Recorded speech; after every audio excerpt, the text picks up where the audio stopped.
Questions. We have tons of them. What if some of those questions can be answered with a simple email? Now is that time, and welcome to Chat with Charlie. Host Stephanie Lynn is a certified spiritual life coach and psychic medium. She will work together with Spirit to answer both your submitted and live questions. Not only will Stephanie be providing you with insight, but also interviews with amazing guests. Now, your host of Chat with Charlie, Stephanie Lynn.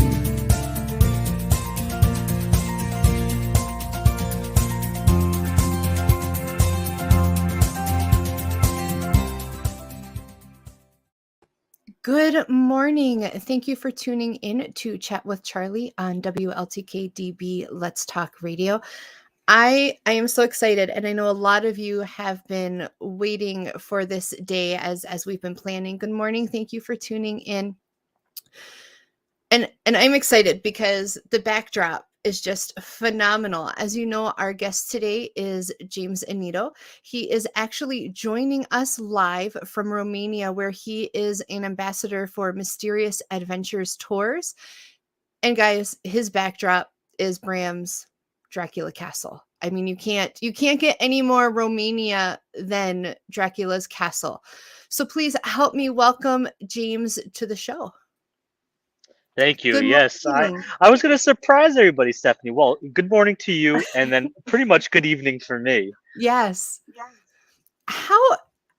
First tell everybody a little bit about this Mysterious Adventures Tour, because I this is so exciting. Oh yeah, for sure, definitely. Before I do that, guys, here's Dracula's castle. Look at that. I just love that. That is Wow. Dracula's castle. I was just in there for the past 2 hours. Very exciting. I'll give you the backdrop for the whole show because people will be staring at that instead of me. So yes, Mysterious Adventures Tours by Maria Schmidt is a tour company that travels through the United States, through international travel as well. And basically, I'm not going to try to be a spokesperson for her, Right. but she basically brings you tours that will boggle your mind. It is not just a historical tour, but it is also tackling the mysteries, the paranormal.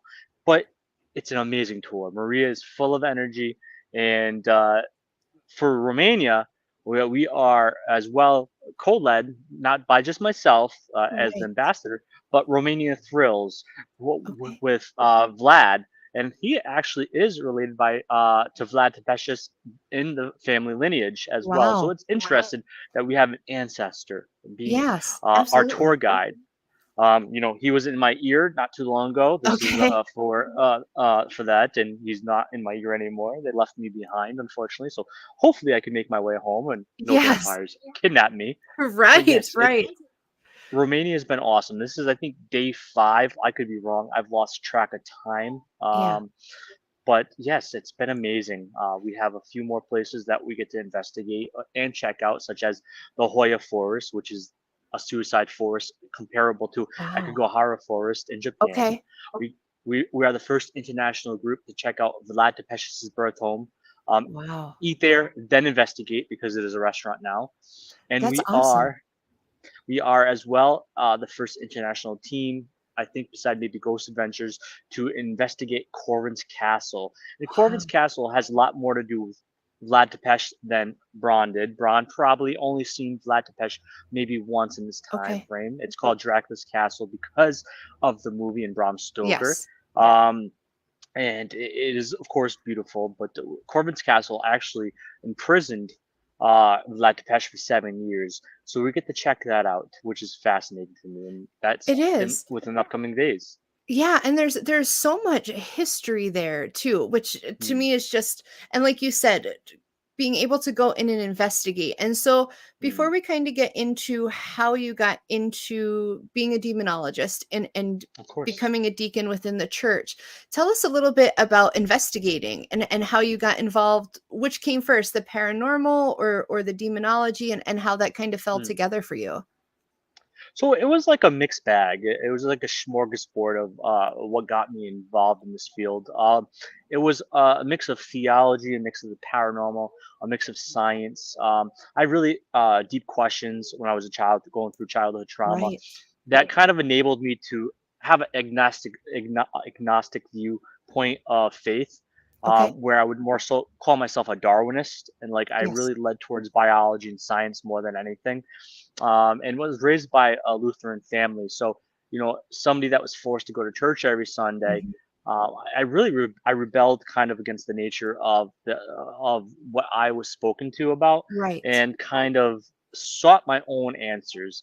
And within my childhood, I liked shows like Scooby Doo, Unsolved Mysteries, In Search of by Leonard Nimoy, and the list can go on and on about what I read, what I watched, but it basically was a mixed bag. Like I said, it really was the questions of God, but it's such a complicated answer because, or a complicated question to even seek an answer for, because theologians have debated for thousands of years on the being of God, and scientists Right. have attempted to disprove God for many, many years as well. Hmm. So I found it easier to maybe jump to where we hear in the Father, Son, and the Holy Spirit, or Holy Ghost.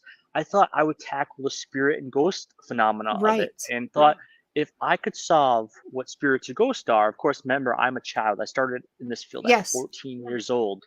Um, I thought I could determine what God was, or a higher power. So that, I think the paranormal definitely did come first in this in sense of investigating claims. Right. But really, when I was 14 years old, it wasn't like intense research or data collecting. It was more of a quest for my own answers, Hmm. or my own questions, I should say, politically, and in the sense of just over years, around 19 years old, is when I started to fall deeply in love with it, and became more or less than a hobby, but Yeah. more of like a vocation. I Right. know people hate the word professional, but it came more of like a part of my life in the sense that I did it on a weekly basis than just a Right. hobbyist. And I love how you bring up, the Holy Trinity and talking about the Holy Ghost, because for me too, it growing up in a very religious family, I struggled. I struggled with my abilities and the answers that I would get from the church. And that's where my focus actually started too. It was, okay, we talk about the Holy Spirit, we're acknowledging the ghosts, and so just that was kind of my route too. So I love how you bring that in when you're looking at paranormal. And I feel like too, these are paranormal and negative hauntings, how you call them on your page, kind of go hand in hand. When you're an investigator, I feel like you start to see people dealing with more of these negative hauntings. Mm. But a lot of people I found in investigating, right away they want to jump to demonic, they want to jump to, that's where these negative hauntings are coming from. Can you talk a little bit about how you support with negative hauntings, and how a negative haunting might not always be demonic? Yeah, so I'm a statistic person. Like, I like statistics. I hate Right. doing statistics, the mathematics of it, Yes. unless it's in Excel and I can just easily do a line graph. Right. But statistics tell a story. Usually, mass studies kind of accumulate the percentage of what people believe in, or what people do or don't do. Like 55% of people in America believe in angels, or Right. angelic intervention, while 44% of people believe in ghosts in the United States. Okay. So with me, I've been dealing with this for 16 years. I've been dealing with the demonology ministry work of it for about 12 years. Okay. And I would say that I came across 5 demonic cases in my time frame of doing it. Right. That's 1% if you look at how many cases I've done. I say about 500 or so.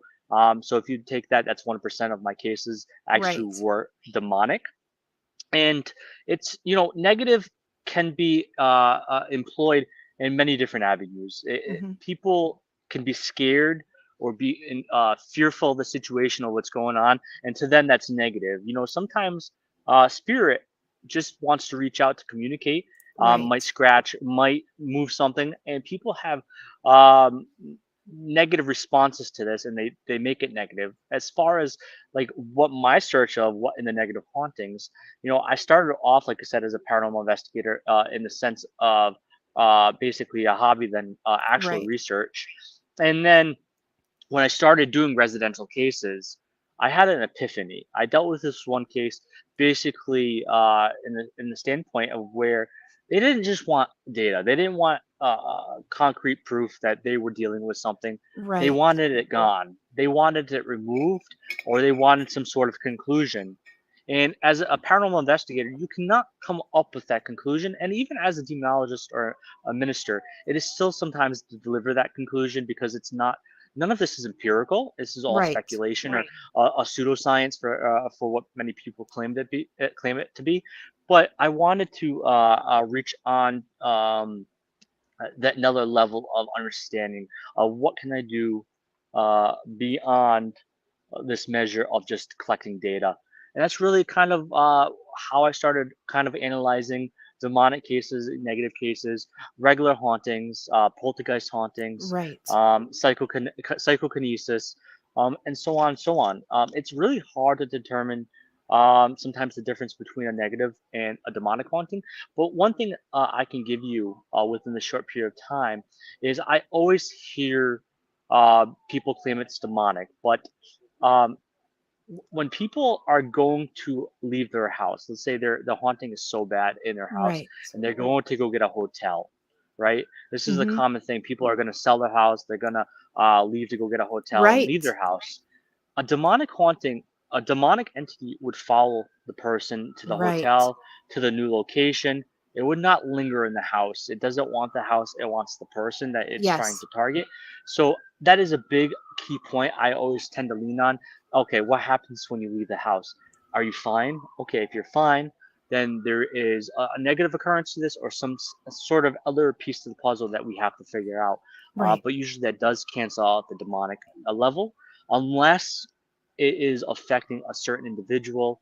And even Okay. though it might be affecting that person that is most scared, Right. then that's something you can have the whole family, or multiple individuals. If it's a whole multiple individual family household, you can have them leave and see what happens. And once Right. again, if that same variable occurs, then you could start eliminating what's possible, of to what the possible conclusion could be. And it's, like I said, it's hard to kind of give a conclusion when there is no empirical evidence to the paranormal. We know it's happened. We all have had experiences in the Yes. field. Some have not, that they're skeptical, but we hope for there to be something.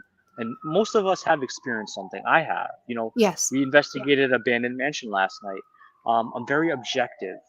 Hmm. Um, but I definitely feel like we dealt and experienced with some things last night, but other people took out what could have been possibly outside noise and other Sure. factors, and really jumped to that it was paranormal.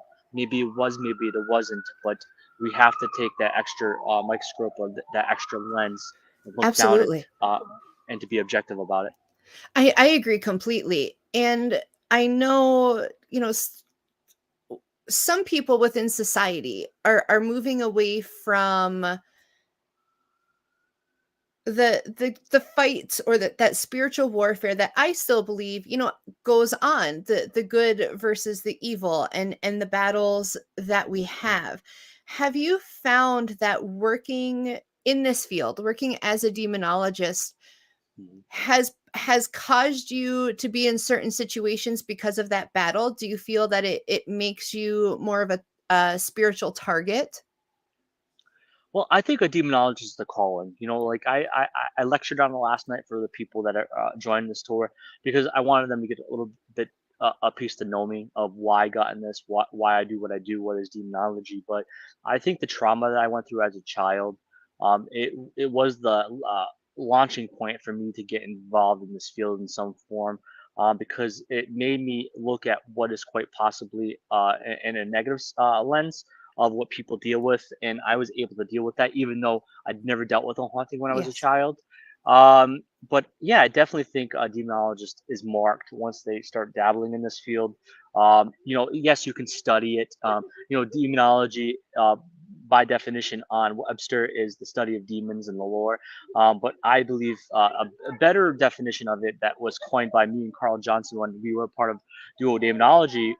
Sorry, there's other people. There's a That's tourist trap. okay. No problem. But it is the study of the lore and cultural traditions of wicked spirits.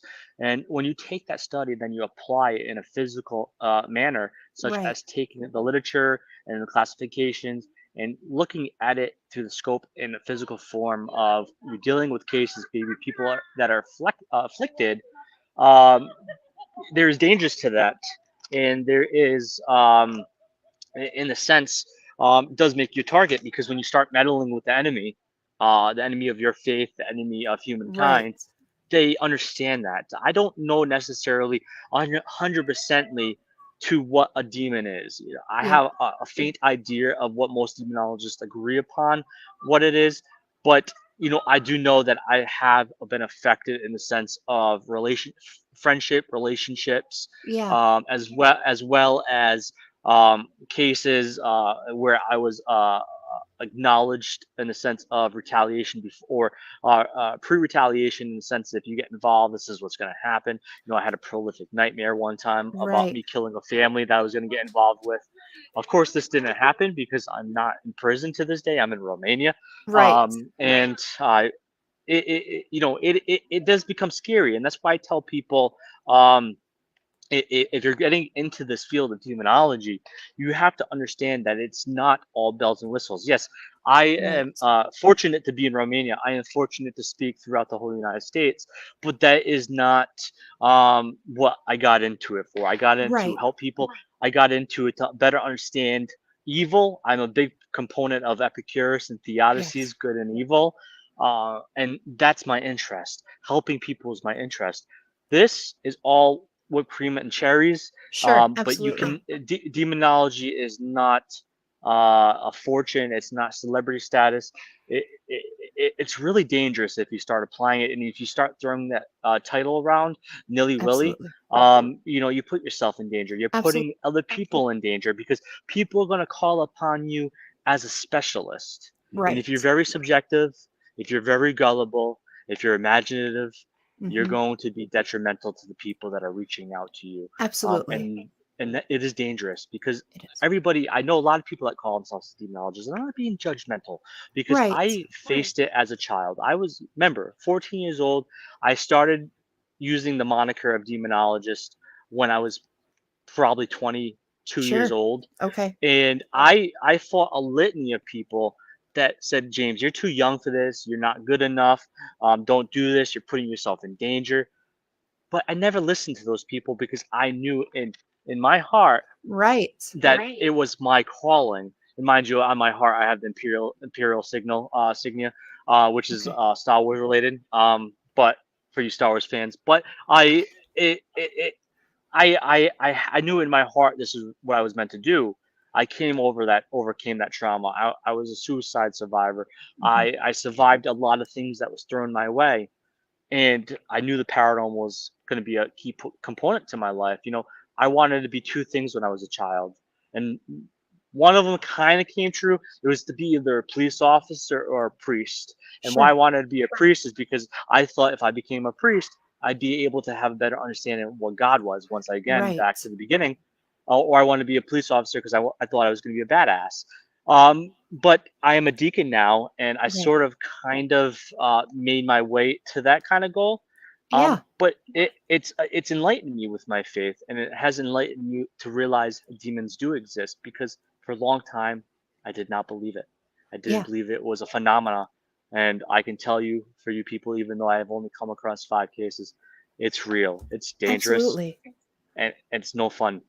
And I look at, and I appreciate you sharing the story of being a suicide survivor. And to me, I look at that as, were they trying to prevent you from coming to your potential, coming to, fighting, being that goodness that's fighting that dark? And so I think it all does kind of tie into where we end up. How would you say, we do have a question from a viewer, but I have a quick Yes. question. When you are working in those cases where you actually were working with a demon, And I've Yes. heard a lot of people talk about, as spirits, even as demons, we have free will. We cannot make them leave. How do you handle Yes. those situations? How do you actually get the demon to leave, or to return it to Mm. the hellfires? Does that free Well, will come into play? yeah, so the origins or the defining point where a demon goes is, I think, theoretical. I don't Yep. really know. As a Christian, I say Right. yes, they go to the pits of hell. Hmm. But I don't, or the lake of fire. I do not really know or can tell you. I've never been to hell, so I Right. can't say that is truly, honestly, where they go. But as a good Christian, that's probably where they go. But Right. as far as free will, yes, humans have it. We are of physical form, while a demon is non-corporeal, means non-physical, Right. for less fancy terms, and they were never living, in the sense we were. So they do technically have their own intelligence. They Hmm. predate humanity by millennia, as we can Okay. guess, per literature, per the Bible, per other scriptures. Um, for what we can identify with demons throughout many different civilizations and cultures, we can kind of understand origins to a certain extent, beyond the first human um, communication with them. We don't know. Of course, humans, we're only here for uh, you know 300,000 years at this point in time of understanding. And for a long time there were cave paintings and animism, spirit animals and stuff like that, before there really was a Hmm. defined good and evil. But Right. when you're dealing with a demon, it's like an individual to an individual. Who wins in battle during a war? Who wins the whole war? It's usually, yes, sometimes the forces. But if we take the United States in the Revolutionary War, we were outnumbered by the British. But Right. through our free will and through our vigor, we won and took over, and we became the United States of America. Now we're one of the most powerful, if not the most powerful nation in the world. So sometimes it takes that battle of free will, between the demonic, and the Right. individual, for the individual to overcome. It is not an easy battle. It is a Right. battle of attrition. It Yes. takes multiple people to help, such as an exorcist, a demonologist, the family, their loved ones, their friends. It takes a lot. It takes teamwork to make the dream work, Right. and it's no easy battle. But yes, it is a battle of free will. For possession to occur from oppression, invitation is what occurs. From infestation, oppression, invitation is what occurs. Sure. So when infestation occurs and it's starting to meddle in people's lives, and usually it's non-negatively, Right. it's something, as a child or an adult, or a loved one that maybe is a loved one that's not really a loved one. That person becomes gullible, and they lower their guard to talk to it. They say, if it's trying to speak to the physical person that is in Right. that house, the person lets their guard down and say hello, or you can come in. What is your name? Why are you here? Yes. That's like picking up a phone call for a telemarketer, Hmm. and you give the telemarketer what they want. Yeah. You could just ignore No, the I call, agree. block Yeah. the call. So the infestation to oppression happens with that line of communication. And that's a Now, great way to yeah, explain it. I love that. yeah. Have you found, and this is something that has happened to me as a paranormal investigator. And we recently, with a group of people, went out to where they were experiencing a negative haunting. And when the team had reached out to myself, the minute I said yes, they were trying to stop me from going. And I Hmm. had these occurrences with this negative haunting that was occurring a whole state away. Have you Yes. found that interaction where it's not, I was saying yes, I'm going to go help, not necessarily looking to connect with that negative entity, but they know where you are, they know when Yeah. you're going to agree to help them? Have you had that happen? How do you deal with that? Um, I'm a stupid person, so that's how I deal with it. I don't care. I don't wither to anything or anybody. It's not that Right. I'm egocentric. I live my life accordingly. to my faith, to my being, and Hmm. nothing or somebody is never going to tell me what to do. I kind of alluded to it a little earlier about the nightmare that I had that was prolific. Yes.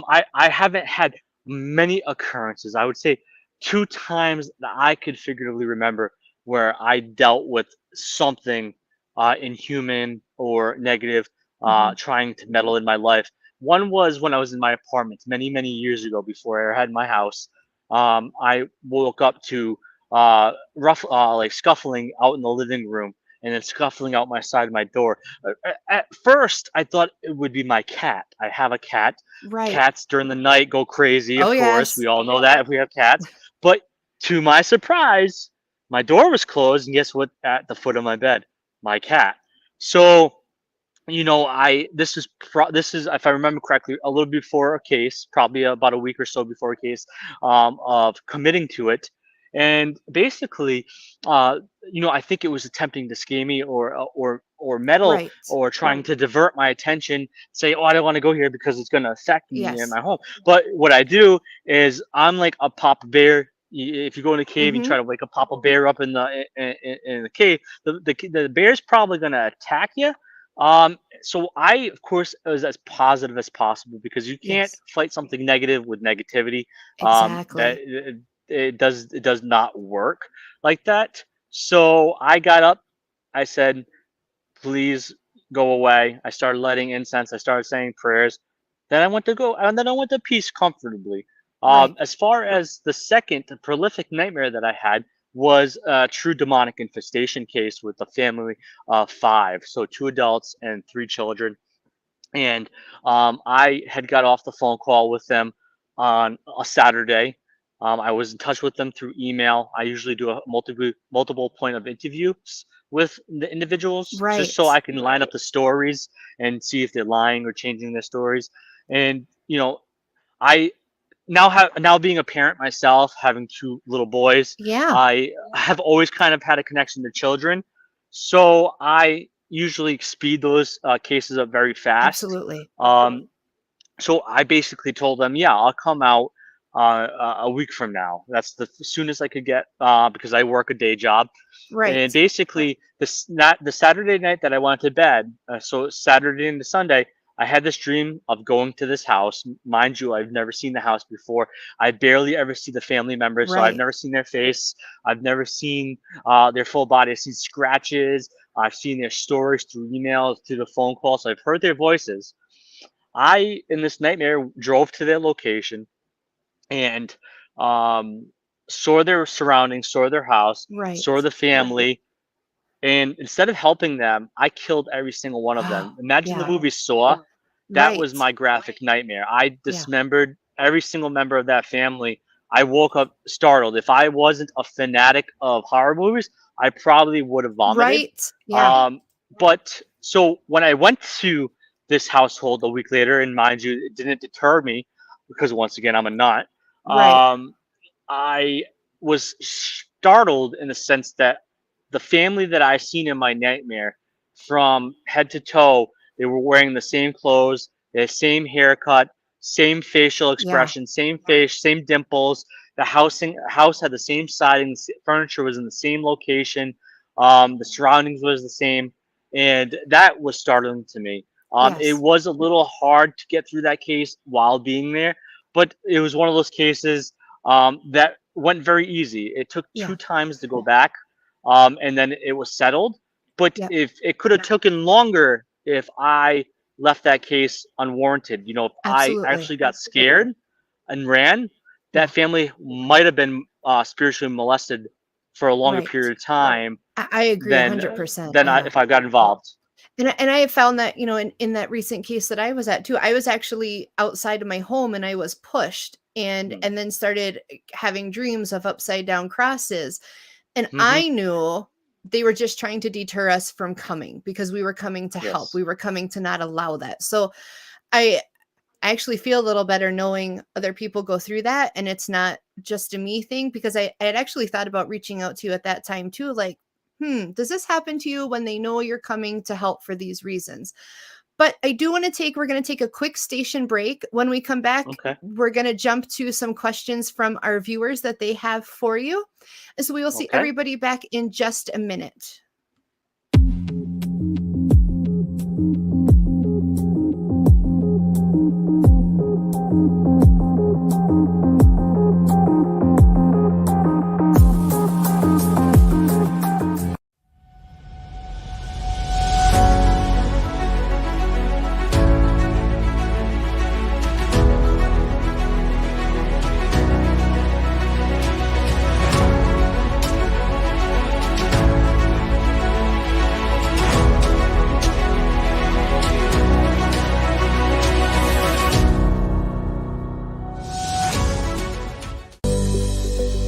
Certified psychic medium Stephanie Lynn creates an authentic connection between the living and the spirit world. Stephanie knows she is here to help heal, educate, and provide validation that there is more after death, and allows herself to be a conduit and work as a team with spirit to pass on messages from their world to ours. Stephanie Lynn also works as a spiritual life coach to help you achieve, create, and manifest your best self and life. Looking for help communicating with an animal? Searching for a past life regression therapist? Or dealing with a paranormal experience? Stephanie Lynn is here to help. For a list of full services, visit her on Facebook under Stephanie Lynn Spirit Sensitive. That's Stephanie Lynn Spirit Sensitive.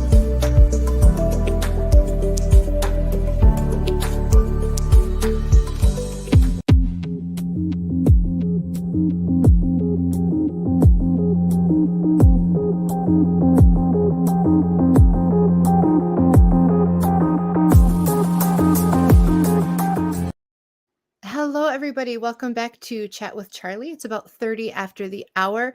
If you are just tuning in, we are being joined by demonologist and paranormal investigator James Annitto. And we're going to try and quick jump to some of our viewers' questions. I know you're losing light very quickly, James, in Romania. So want to try and get to these questions. Elisa is joining us from Italy. And she says, yeah. She says, I relayed some abusive events in my family to a friend who convinced me to have an exorcist priest pray over me. He did it over the phone, and I felt terrible, irritated, disgusted, not released. Why? Well, for one, I don't think exorcisms over phones work. Right. I don't think cleansing over the phone work. I know some people claim it. I think that in this sense, maybe it could for what you believe. I just feel like a physical empowerment has to be there for it. Right. And that's just my opinion of it. Maybe people are successful doing it over the phone, but I think that especially when it comes to exorcism, that is a physical thing. There are theatrical elements to it that have to play out, certain prayers, certain anointings, especially in the Christian or Catholic sense of things. So I think that's maybe why you were aggravated, especially if you had some sort of attachment.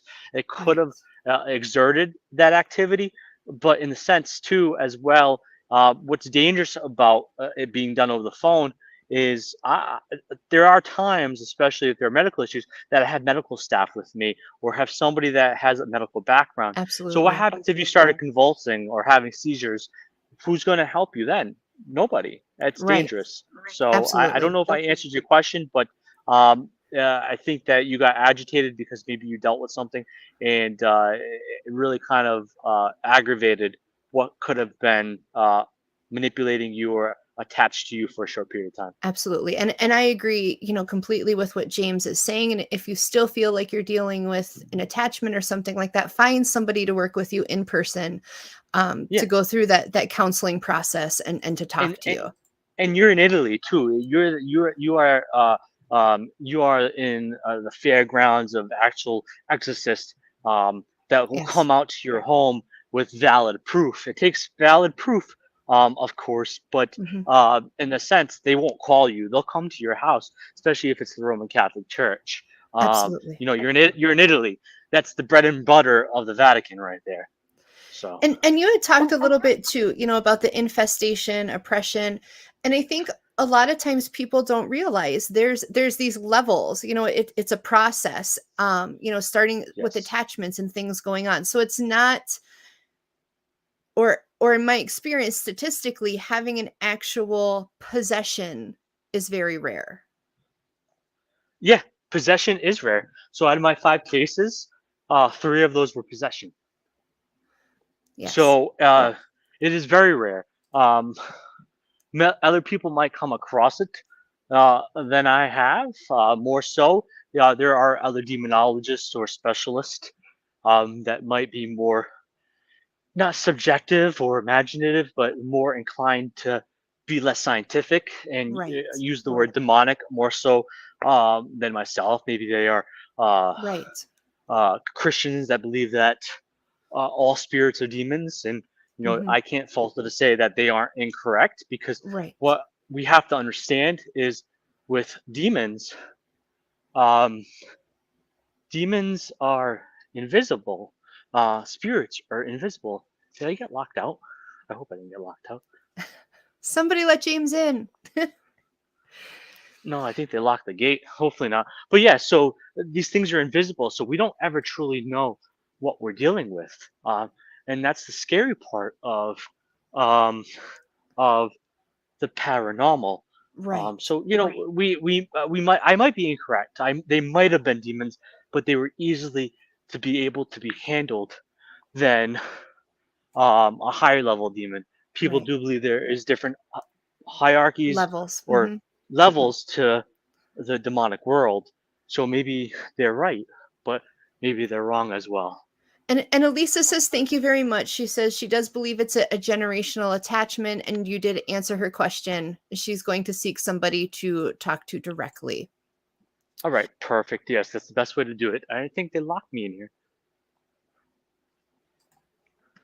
We have one more question. We will let you go so you can get sorted out or climb the gates, or however you need to escape where you're at. I would not want to spend the night by Dracula's castle. Yeah, no, it's hopefully I didn't get locked out. That would be terrible. Yeah, she says, wouldn't we have free will not to have them in our presence? Whose free will would prevail? Um, well, it would depend on your faith. Their free will might prevail if you give in and you give up. Just in the same sense as suicide. Sometimes people give up and don't survive suicide because they really want to die. So sometimes people are so spiritually tainted, they lose the war of attrition, and they get overcome and taken over fully. But that's really dependent on the person. Yes. And when, speaking of people, Yes. in society, we have this habit now of, oh, they're a good person, or they're a bad person. What is your thought Yes. on somebody like Ted Bundy, who was not a good person, who had a lot of issues? Do you think people like that have some kind of attachment or oppression, or I guess I don't even know how I would describe it, that affects them in their choices and the things that they're doing? Um, Quite possibly. I don't think so. Give me a second. Yeah, quite possibly. Sorry, can I get it? I could say more. Thank you. But yeah, I think that. Can you restate that question? I finally got out. No, that's good. I'm glad you got out. Everybody cheer. Yay. Just with people like Ted Bundy, or your Thank classic you. serial killer type issues, do you think they were just a bad person, or do you think it is possible that some of these people are doing these things, and there was that case that Ed and Lorraine did, where they had used the defense of possession that can cause people to do some of these things?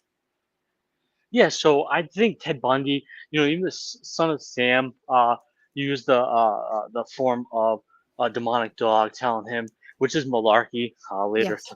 definitely be found false. Jeffrey Dahmer, other things have said, other people have said, well, Dahmer was more that he wanted. It was but there are serial killers that have been said that something told me but that could be your internal mind telling you Right. because you have this lust or this want to do something to somebody. And I think these people were evil. A lot of people say Hitler was the Antichrist. Hell, even Obama or Trump.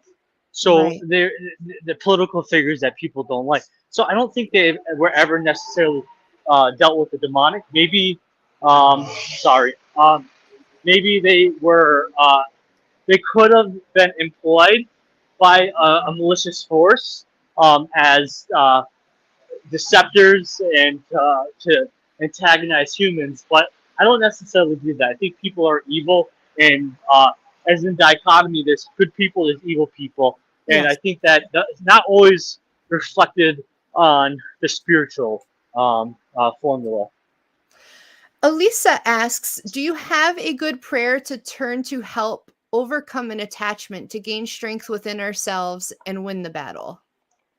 Yeah, so you have the Saint Michael prayer, the Our Father, Hail Mary. You have the Armor of God from Psalms. There are quite a few great prayers within Scripture, or through the Book of Blessings and stuff like that, that you could definitely uh, invoke for internal healing or outward healing in a home to do a blessing. But you also always have to be cautious because you have to make Yeah, sure you have the right intention when you say these prayers. You have absolutely. to know the meaning behind it. So sometimes you can say these things, and I tell people to do these things, but you have to have your heart in a good place, your mind in the right place, and that's what's more key than anything. You have to. It's intention based, um, more so than anything. So you just have to be understanding about that. And before we let you go, James, can you tell everybody if they're experiencing a negative haunting, if they are looking for you to come in as an investigator or some of that spiritual counseling, where can they find you? How do they get in touch with you? Yeah, so definitely. I give multiple means. I always give the joke. Respect me, I respect you. But you can reach out to me, jamesannitto.com, JamesAnnitto.com, James Annitto on Facebook or Instagram. But you can also, if you don't do social media and just do YouTube on where you're watching this, you can do 401-808-7416. Just a reminder, this is my number. And please be respectable of using my number. But Absolutely. yeah, please reach out to me. I'm always available for consultation. Depends on where you are. I might not be able to physically get out to you Right. all the time. But if you listen to my advice, and I'm able to get people close by to you, as I am the founder and owner of the Dominion Ministry, which is nationwide as well. I will be able to get you help, most likely.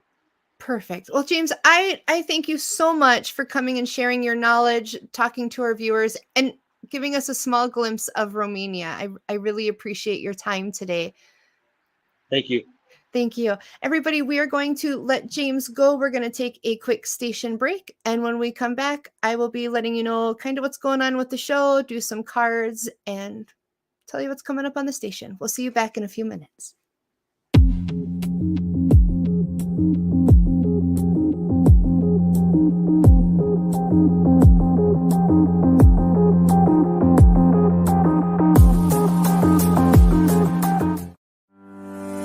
Ellie Weisen psychic medium is a medical intuitive that specializes as a body code practitioner. As an energy healer, Ellie offers additional services that allow her modalities to be intertwined with energetic healing. Within your subconscious lies information that knows everything about you and why you deal with specific conditions. The subconscious can be considered the blueprint to your entire body. With Ellie working physically with your subconscious mind, we detect what negative emotions are trapped and where they are stored within the body that is causing you your emotional and physical pain. This work is designed to remove imbalances and correct them energetically, getting to the root cause of why you have your condition, to help balance your body so it may heal itself. Your body is infinitely wise and wants to be in balance. The body code is not only gentle for humans, but it is also a gentle process to help animals. For more information, contact Ellie Weisen at the website below.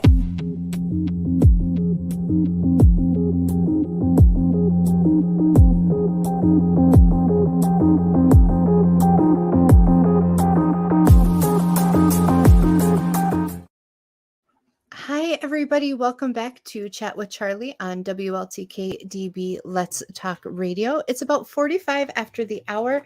If you're just tuning in, we were here talking to our guest, demonologist and deacon James Annitto, who joined us live from Romania. So please, if you didn't get to go back, check out the show. You can download us on multiple places, iHeartRadio, Podbean. So check it out. Don't miss any of the shows. There's no reason to miss them. Please hop on the station link at WLTKDB.com. Check out the shows that are coming up with the station. We have some new shows coming in that I'm very excited about. So hop on. You can check that schedule at any time. And a lot of those shows, guys, too, you can download and listen to later if you don't have time during the day. So a couple things real quick. I know a lot of you are always interested in what I have going on in my diffuser or what essential oil I am using today. And today I am using Swiss Use. Can you guys see that? SOS Motivation. And I love this. This is a really great citrusy blend. And it just, if you're feeling overwhelmed, stressed, anxious, it really helps. I like to put it on my pressure points, rub it on my hands, and just kind of relax. So that's what I'm using today. I was worried that everything would go smoothly with him joining us internationally and making sure we have a good connection. And I'm so thankful it did. I'm so thankful he joined us. But that was my choice for the day, the SOS Motivation. So what is coming up? What is coming up on the Chat with Charlie show? A lot of fun things. We have next week on the 17th, Kim Pomeroy is coming in, and she's going to be talking about QHHT, which is quantum healing hypnosis technique. It's another holistic technique that can help you work through a lot of things, underlying issues, things that you might not even know are going on with your body. She owns a local business here in Wisconsin. She's a great holistic practitioner. So I'm very excited to have her on and to bring you some understanding and resources with that modality. So please tune in next Thursday to join Kim and I. The following Thursday is Thanksgiving. So for those of you who celebrate Thanksgiving, I hope you have a wonderful time. We are going to be spending the day celebrating with family, so I will not be on the air. But catch up on some shows that you missed. If you got some time, hop on to, iHeartRadio, find the shows you've missed and download them and listen in. On December 1st, this is one that I have told you guys to mark down on your calendar, is part 2 with psychic medium Ellie Weisen. She will be coming in and she will be doing live mini sessions with the body code and the emotion code. So for us to do that show, it's very important that you're sending in things that you might want her to look at. Oh, my shoulder hurts, or I have a lot of anxiety. And she's going to run through these mini series with you guys and helping you release some of those things so that you can see the benefit of the body code and the emotion code. Coming up in December, I'm still working on lining up some guests for you, but there's one show that I'm really excited about outside of Ellie coming in. And we're going to do things a little bit different than what we do here with bringing resources. And this might be a show you want to download or set aside for your kids to listen to, because we are going to have the lore and the legend and maybe even the big guy himself and discussing Santa, St. Nicholas, the magic of Christmas, and all those things around it. So I'm really excited. I'm trying to get Santa to agree to pop in, maybe check his naughty and nice list for all of our viewers. All right, guys, this is the time where we pull some cards.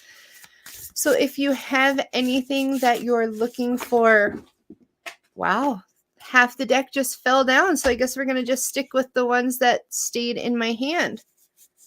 And we're going to be doing 8 cards. Wow. 8 cards. Yes, Erica, Santa. I'm so excited. Like, I hear Elf like running around in the background, like Santa's here. All right, so 1 through 8. We're going to have to go through these pretty quickly. All right, number 1, wisdom. So if you chose number 1, I really feel like you already have the wisdom that you need to tackle what you feel overwhelmed with, or to feel all right, Diana, they're all for you. Listen in. You have that wisdom that you need to move forward. And I really feel like once you hone in, once you focus on that wisdom and where you're going in your journey, that things are going to start opening up easily for you. But this is where Spirit's coming in and saying, it's right here.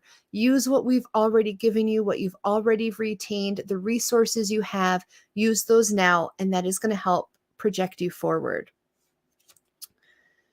Okay. Card number 2 is energy, but it's inverted. And so seeing this card, and I know even for myself lately, I have felt a shift within my energy. I felt a little more tired than normal. Things don't feel as balanced. And I feel like this is going on for a lot of people. So if you had card number 2, just know the balance is going to return. But right now you're kind of on that seesaw with your energy.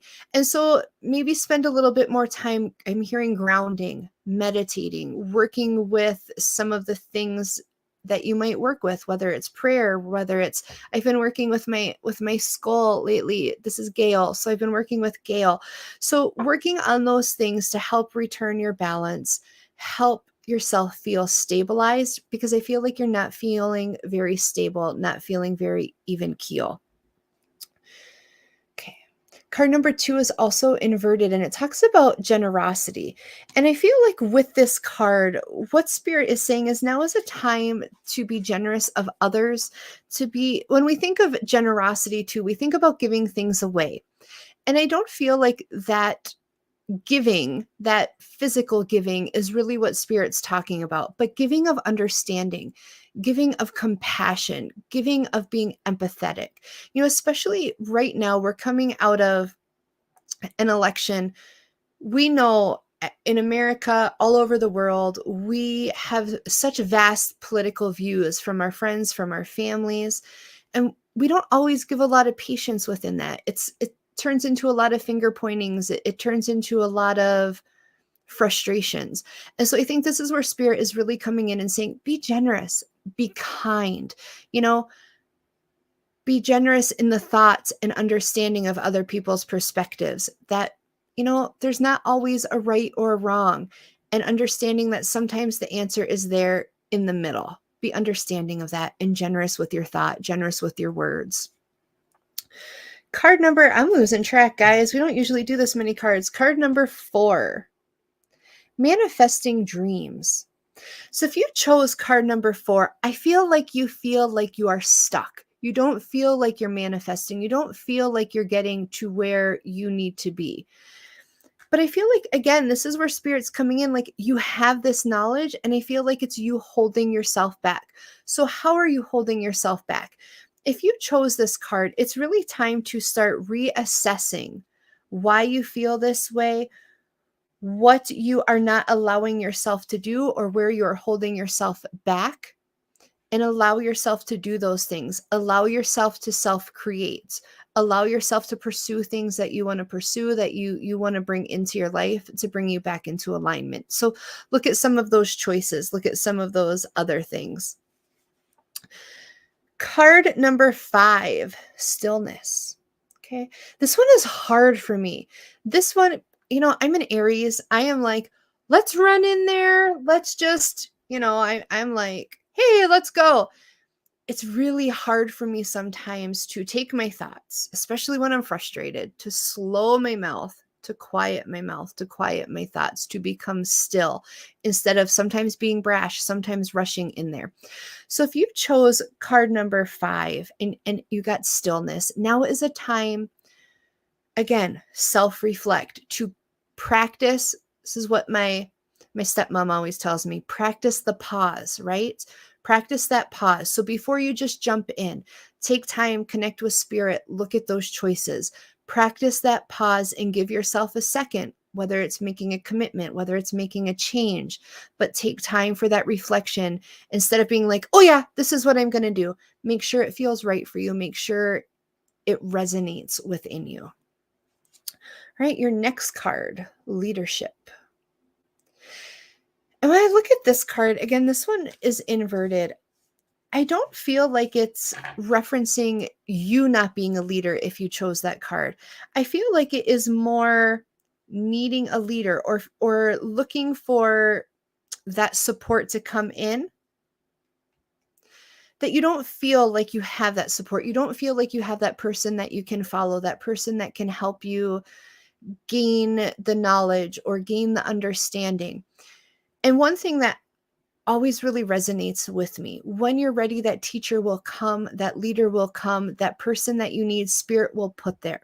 And so while you're waiting for that person to come in to kind of help you keep going within that next stage of your life, work on other things. Don't look at it as being stuck. Know that when the time is right, spirit will put the right people in there for you and help you advance, help you move forward, but you're still in this lesson. And so it's waiting. It's also practicing patience. Card number 7, chaos. Don't freak out.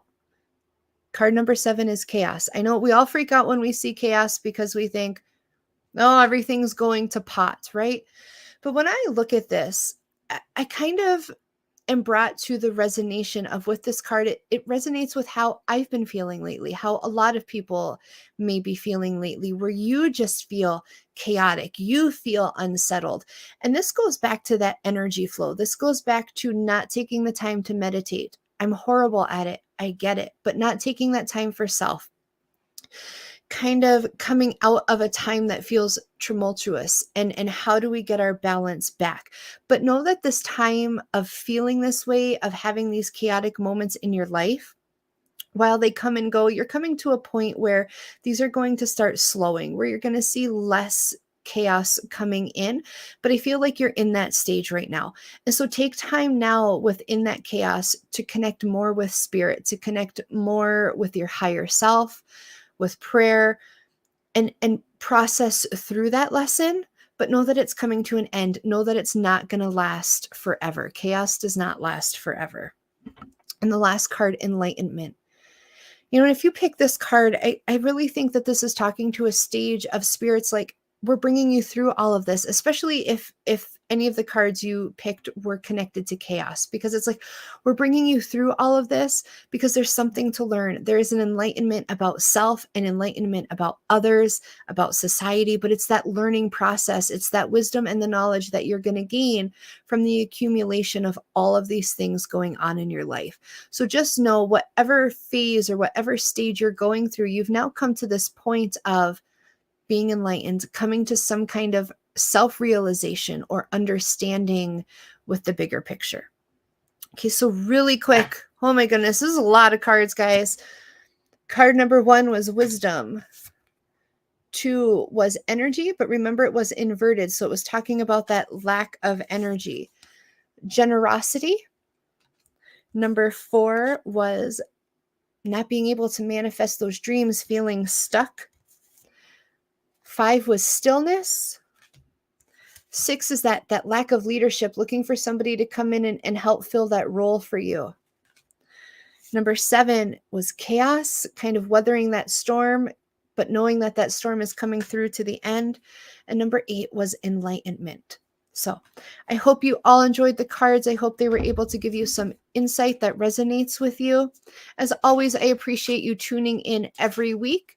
I value you so much. If there's something that you want to see on the show, if you have ideas, please reach out to chatwcharlie@gmail.com. I'd be more than happy. Thank you, Diana, for tuning in. I love you. To answer some of those questions, to try to find some of those resources for you, to bring them to all of the viewers. I hope you all have a wonderful week. Thank you for joining us on Chat with Charlie on WLTKDB.com. Remember, if you didn't catch the whole show, hop onto Amazon Music. You can download us there. I will see you all next week here with Kim Pomeroy to talk about quantum healing hypnosis technique. Don't want to miss it, folks. Bye. The truth is here and now. on WLTK-DB Talk Radio at WLTKDB.com.